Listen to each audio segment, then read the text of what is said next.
Bukas inaasahang darating sa bansa ang mahigit 100 peacekeeper mula Liberia.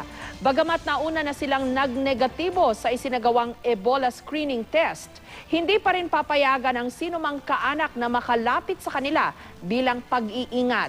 May exclusive report si Marisol Abduraman.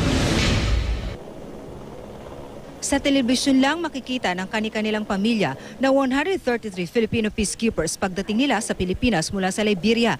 Sinabihan na raw ang mga pamilya ng peacekeepers na wag nang magpunta sa base operations ng Villamor Air Base sa Pasay City kung saan lalapag ang UN charter flight ng Philippine contingent bukas ng hapon.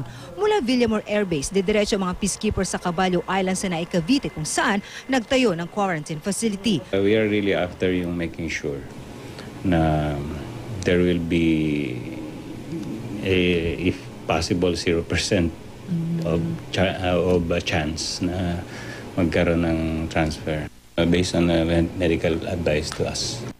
Wala rin daw dapat anumang aircraft na nakaparada sa base ops sa paglapag ng flight mula Liberia.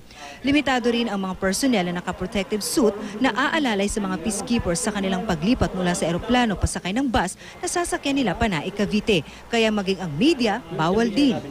We will setting up a way na we can share immediately yung mga video nung pagdating nila.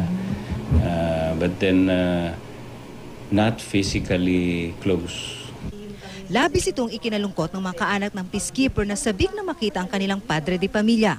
Iba rin po kasi yung makita mo siyang bababa siya ng eroplano na andyan talaga yung feel mo na yung nasa loob mo kung papaano mo talaga na-miss yung isang tao. Bawal po kasing lumapit. Pero titiisin ko na lang po, mag-aantay na lang po ako ng 21 days para yakapin po siya. Muli namang humingi ng pangunawang AFP sa pamilya ng mga peacekeeper. Marisol Abduraman, GMA News.